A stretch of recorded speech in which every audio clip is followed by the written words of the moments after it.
شبایی که خیلی دلم میگیره، میام یه گوشه حرم میشینم، حس میکنم تو قلبم آرامش رو، وقتی که گنبد تو رو میبینم.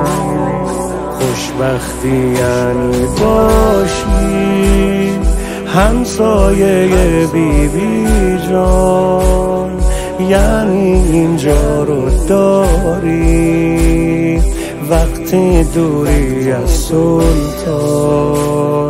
دلتنگی یعنی حالم وقتی میباره بارون،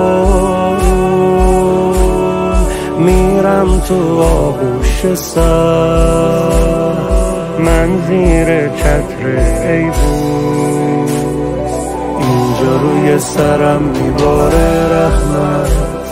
فاطمه اشفعی لنا فی الجنت، فاطمه اشفعی لنا فی الجنت، اینجا روی سرم میباره رحمت.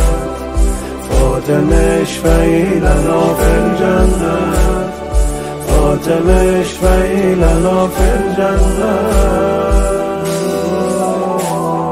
خودت که جای خود داری بیبی جان، شفا میده گرد و غبار صحنت، آرزوم خاکم کنن بعد از منو یه گوشه و کنار صحنه.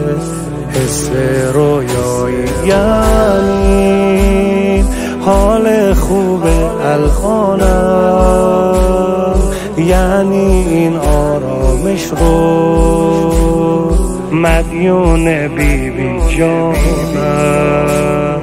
رحمت یعنی هر لحظه قلبم عاشق تر میشه، یعنی چشمای خوشگل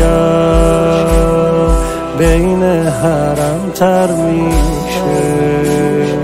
از در این خونه گرفتم عزت، فاطمه اشفعی لنا فی الجنت، فاطمه اشفعی لنا فی الجنت. از در این خونه گرفتم عزت، فاطمه اشفعی لنا فی الجنت، فاطمه اشفعی لنا فی الجنت.